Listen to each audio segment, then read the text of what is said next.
Estamos ingresando ya a la segunda hora de nuestro programa, pero bueno, Seba, ¿no? Sí, ¿Con muy quién bien. vamos a tener ahora el gusto de tener en comunicados el día de hoy?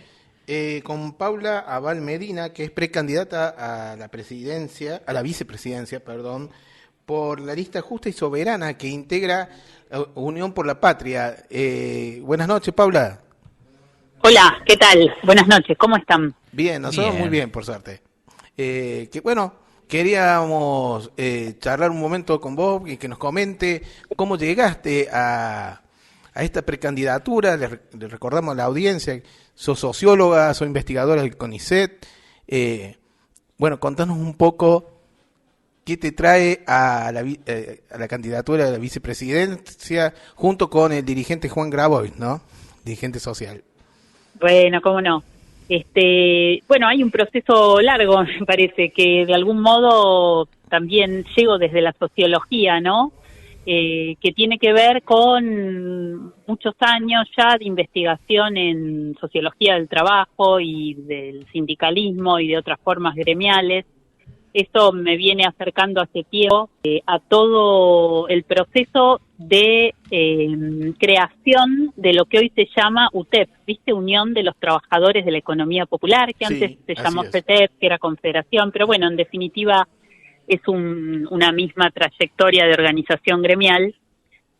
Y bueno, y en el marco de ese acercamiento en el que realmente terminé sintiéndome muy comprometida con un proceso organizativo que creo que es de los más importantes de los, no sé, de los últimos 20 años.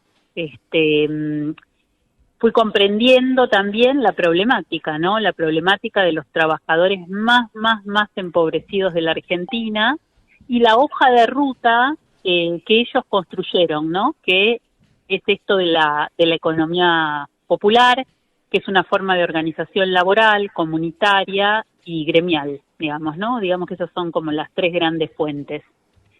Así que esa es mi forma de llegar. En ese marco lo conocí a Juan Grabois, como a otros compañeros, ¿no? Al Gringo Castro, a Norma Morales, a Dina Sánchez, es decir, a muchos de los compañeros y compañeras que se organizan en el marco de la economía popular. Así que ese fue el proceso de llegada. Y bueno, y a partir de eso, incluso ya hace varios años, comencé a trabajar con el MTE, el Movimiento de Trabajadores Excluidos, que es el movimiento que creó Juan allá por el 2000, 2001, cuando era muy joven, no sé, tendría 18 años, y comenzó a ver, como vimos todos acá, digamos, en la ciudad de Buenos Aires, personas desesperadas que revolvían la basura para ver de qué manera lograban sobrevivir, ¿no? Ese fenómeno fue muy masivo en la ciudad. Juan vivía en Palermo, en Almagro, bueno, ahí como en un borde entre los dos barrios en ese momento, y comenzó a relacionarse con ellos, a vincularse, a armar ollas populares, a aguantarlos en las puertas de la comisaría, ¿viste? Cada vez que les incautaban la basura. Recordemos que Macri decía por entonces los cartoneros se roban la basura, es decir, las personas que en el medio de la crisis social más brutal de este siglo, ¿no? Más tremenda, donde los índices de pobreza habían llegado a valores increíbles y de indigencia también, es decir, de extrema necesidad. Esa era la consigna de Macri. Entonces, en ese marco, Juan Grabois organizó algo que fue muy importante, que es el movimiento de trabajadores excluidos. Y esos trabajadores cartoneros, digamos, que sobrevivían con la basura, se transformaron en promotores ambientales, en recuperadores urbanos, en recicladores. Bueno, ese proceso de organización realmente es despampanante, es un proceso de mover montañas, y se fue reconociendo a partir de la propia acción de ellos el valor económico de la recuperación y el valor ambiental y por supuesto el valor comunitario, ¿no? De recrear los lazos y de inventarse el trabajo. Pero ese proceso fue para mí muy interesante, al punto de que hace unos años también filmamos un documental que se llama Un gigante de cartón, con Martín Céspedes, un cineasta muy bueno, digamos, que hizo este documental, digamos, de una manera muy comprometida. Creo que estéticamente además es un documental muy bello, Y bueno, contamos un poco esa hoja de ruta y esa práctica de mover desde la debilidad, mover montañas, ¿no? ¿Con qué? Con la organización popular, básicamente.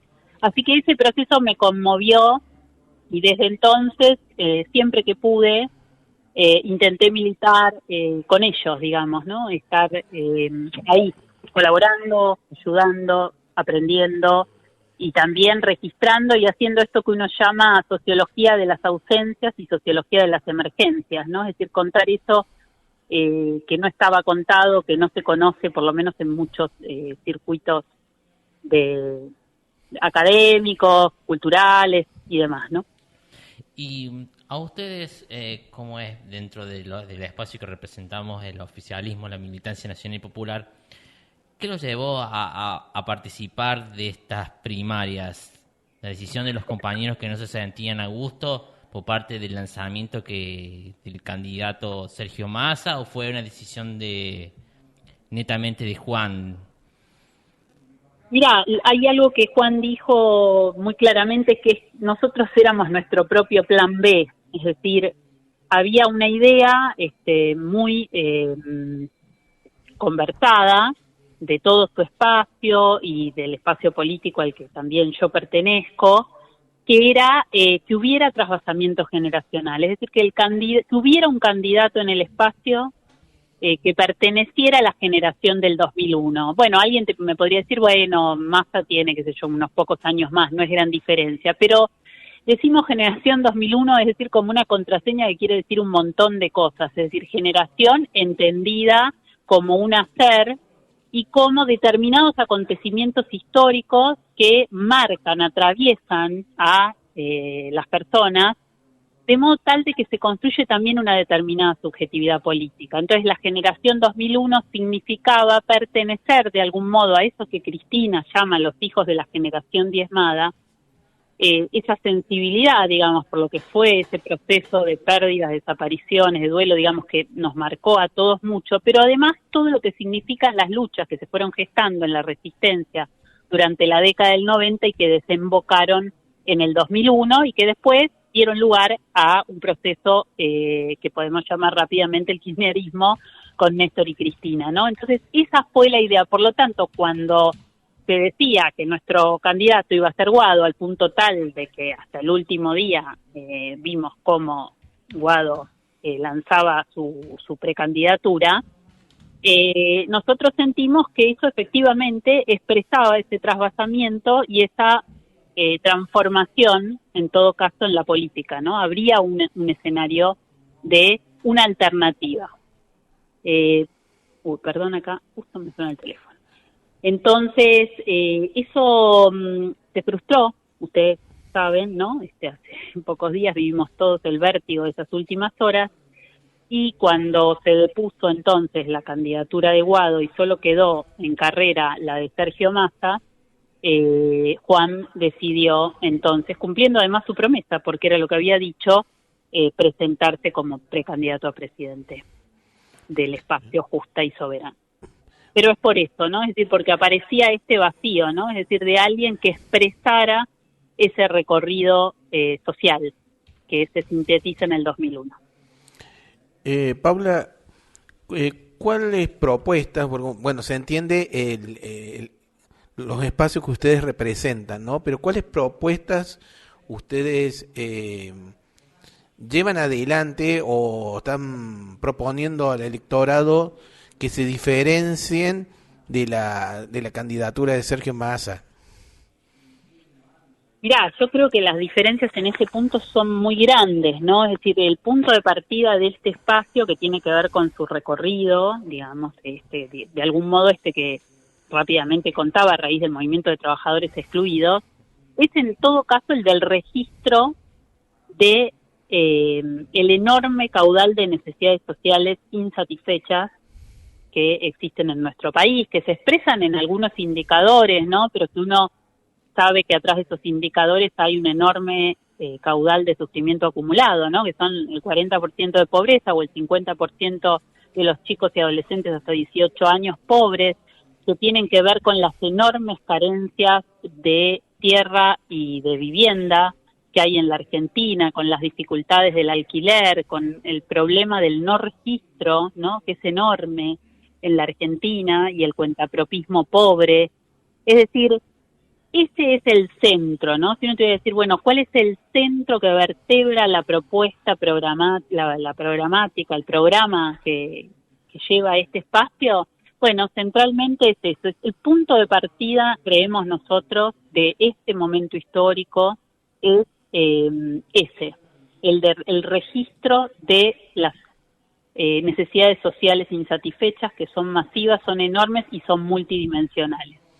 Entonces, esa es la gran diferencia. Yo creo que si uno tuviera que decir, por eso la apuesta es, de algún modo, construir esa gran mayoría social para crear una oportunidad en la política efectiva de transformación, porque si no se construye esa gran mayoría social, la verdad es que la política más bien se muestra como bastante incapaz, por lo que fuimos viendo en los últimos años, de transformar esas condiciones.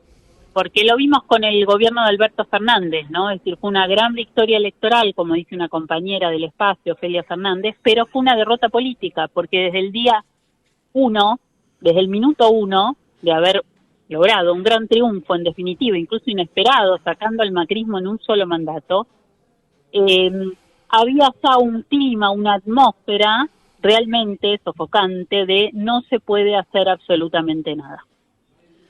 Entonces, nada, eso tiene que ver casi con una especie de hábitus, ¿no? En la política muy instalado, porque si tenemos una democracia que tiene 40 años y semejante caudal de necesidades sociales, con las excepciones de los gobiernos kirchneristas, que no se modifican estructuralmente muchas cosas, eso también, en definitiva, termina apoderándose un poco de las personas que transitan los lugares de decisión, con este ánimo un poco abúlico, ¿no? De no se puede.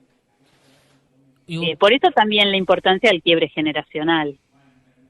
Y ustedes, Paula, ¿usted cómo ven el clima electoral para las primarias? ¿Ven que es tranquilo? ¿Ves que es tenso como se ve en otras alianzas, que se ve que la interna o la primaria es muy tensa, cruce de un lado, cruce del otro? Mirá, yo creo que realmente en nuestro espacio hay un ánimo, digamos, de respeto, que me parece que eso es muy importante. En lo que hace directamente a nuestro espacio, mi impresión es que hay un enorme entusiasmo, la verdad. Obviamente que uno no sabe medir cuánto de esto, digamos, es de algún modo un microclima, pero la verdad es que nos llegan mensajes de sectores de lo más diversos, de los peronistas, digo yo, de la vieja guardia, ¿no?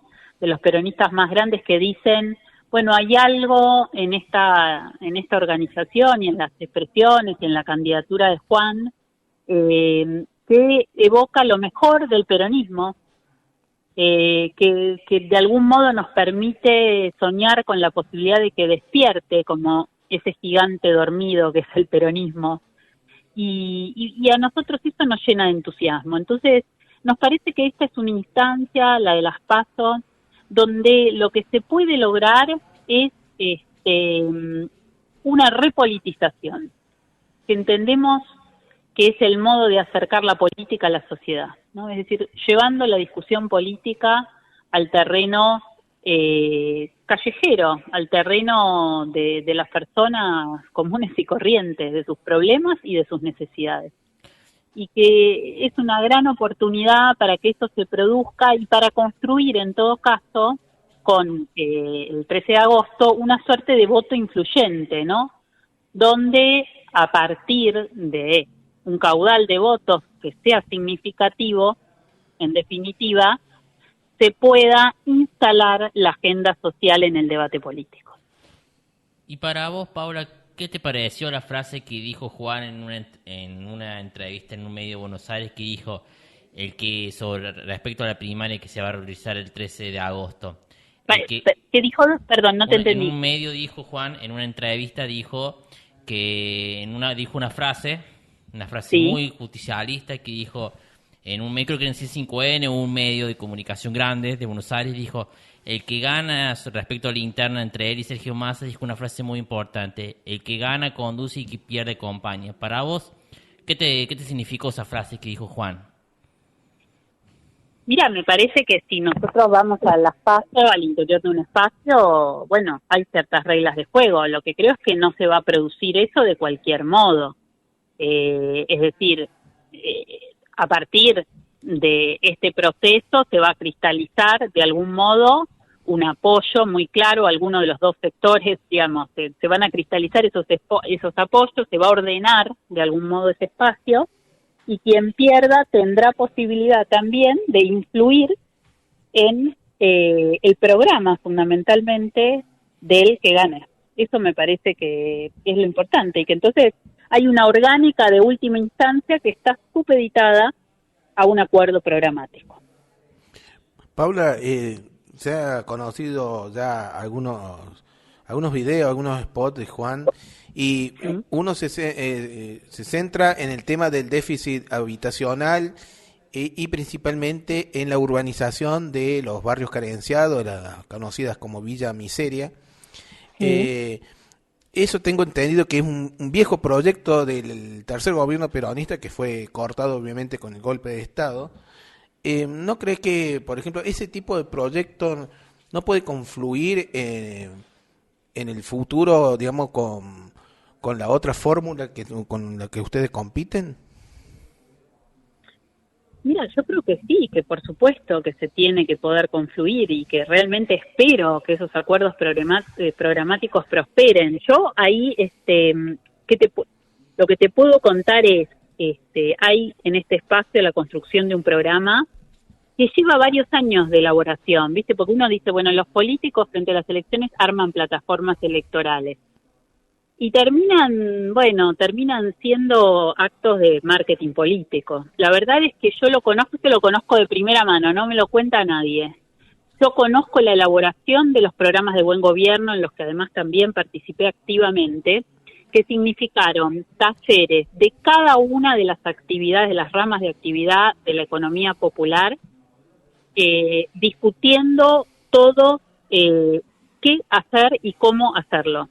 Pero digamos, con un nivel de detalle y de minuciosidad y un altísimo nivel de discusión, talleres de trabajadores de las distintas ramas, de las distintas regiones del país. A mí me pareció realmente algo impactante. Yo realmente te debo ser muy sincera en esto, me quedé impactada por el nivel de materia gris de los compañeros. Es decir, la experiencia acumulada de organización les ha permitido un nivel de lucidez para pensar la gran política estatal que realmente me parece impresionante, y que eso no se hace de la noche a la mañana, eso es un largo proceso. Después de eso, una segunda instancia que también conocí, con lo que se llama el Plan de Desarrollo Humano Integral, donde además de todos esos programas de buen gobierno, se empezó a construir una conversación con método entre los grupos técnicos de los dirigentes sindicales, en su mayoría de la CGT,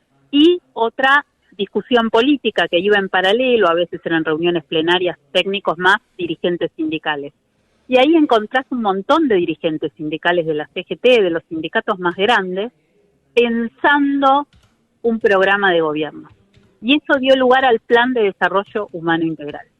Y después hubo un tercer paso del que yo participé menos, por cuestiones laborales, que fue muy importante, que fue el acercamiento de estos dos planes-programas con el programa que elaboraba Guado de Pedro, un programa federal, digamos, también de desarrollo muy importante. Entonces ahí hubo otra tercera conversación y una tercera elaboración que significó una conversación y un acuerdo, ¿no? Incluso con 10 puntos programáticos. Entonces, este proceso es un proceso muy interesante. Yo siempre digo, yo tengo creo que el segundo plan quinquenal, por ejemplo, en mi biblioteca, que lo tenía mi abuelo materno en la suya, ¿no? Es decir, los planes quinquenales ilustrados, este es uno ilustrado muy lindo, estaban al alcance de cualquier militante del peronismo. Entonces, el programa era algo central en el peronismo y era algo además que hacía del programa un gran hecho social. Es decir, las personas conocían cuáles eran los objetivos y de qué modo iban a realizarse en el peronismo. Y esto se discutía, y el modo del segundo plan quinquenal fue fuertemente participativo. He leído alguna tesis incluso hermosa que analiza cuál fue la correspondencia con propuestas para el segundo plan quinquenal en el peronismo. O sea, hay una tradición ahí muy importante, pero muy importante, que tenemos que retomar, y ese fue el objetivo que se planteó Juan, la verdad, de entrada, pero hace muchos años. Entonces ahí vos me decís, bueno, todo lo que tiene que ver con integración urbana y con vivienda, efectivamente, yo les voy a poner a disposición, si es que ustedes no lo tienen ya y lo pueden acercar a la audiencia, a los compañeros y compañeras que puedan estar escuchando, incluso unos spots elaborados que son sobre este tema, que son varios sobre seguridad y otros sobre recursos estratégicos, que son realmente excelentes y clarísimos sobre qué hacer y cómo hacerlo. Y ustedes, ustedes están, sé que han mandado candidatos a diputados y senadores en todo el territorio nacional, ¿o no, Paula? Sí, hay presencia de compañeros y compañeras. Ya esto, digamos, se produjo antes también, ¿no? Por ejemplo, recordemos la candidatura muy importante de Natalia Saracho, ¿no? Una compañera de Villa Fiorito, cartonera, una compañera de una polenta y una lucidez impresionante, que es diputada nacional hoy. La debemos recordar también porque es una de las que se negó y fundamentó de una forma realmente muy interesante el rechazo al acuerdo con el Fondo Monetario Internacional. Pero así como está esta compañera, hay muchas más, hay otras incluso en lugares de decisión de la Administración Pública Nacional. Sí, es un proceso donde efectivamente, ahora esto no tiene la masividad que tuvo alguna vez en el peronismo, ¿no? Donde la presencia del bloque, digamos, de diputados, por ejemplo, con extracción gremial, era nunca llegó a ser de 1/3, pero estuvo muy cerca de eso, ¿no? Esto no deja de ser un poco a cuentagotas, ¿no? Yo creo que efectivamente ese proceso debería masificarse, pero ahí hay algo muy reactivo de la política a incorporar la trayectoria, la experiencia y la riqueza de los sectores populares en los lugares de decisión. ¿Y ustedes, Paula, cómo...? En el peronismo de este tiempo, ¿no? Sí. Digo, no en el de otra época. ¿Y ustedes, Paula, cómo ven por parte de la sociedad su lista? ¿Reciben mucho apoyo? Perdón, ahí de nuevo no te escuché. Hace como un poquito de... No sé, ¿ahora sí me escuchás bien? A ver, sí. ¿Y ustedes cómo ven su espacio? ¿Ven mucha aprobación, mucho afecto por parte de la sociedad de su lista? ¿Por parte de quién? De la sociedad. Bueno, nosotros lo que tenemos es registro de un nivel de entusiasmo muy enorme. O sea, hay una actividad, rebalsa la actividad, se acerca gente que te cuenta que es la primera vez, de distintas edades, incluso gente muy grande que dice es la primera vez que voy a un espacio político, me acerco, gente que quiere ser fiscal, no sé, me encontré con un grupo de taxistas acá que dicen queremos llevar, no sé cómo se llaman las carteles que se ponen en la parte de atrás, ahora se me fue el nombre, es decir, como de golpe yo encuentro, digamos, efectivamente un entusiasmo. Y me parece que el cierre sobre la única figura, digamos, de Massa, hubiera empobrecido nuestro espacio político. Y me parece que se abre una oportunidad de una gran discusión, ¿no? De una gran discusión que politice y que construya un programa. Paula, para ir finalizando la entrevista, unas palabras, una reflexión que quieras dirigirle a la audiencia de TED Ceilán y a aquellos que estén interesados a conocer la propuesta de sus listas Justa y Soberana.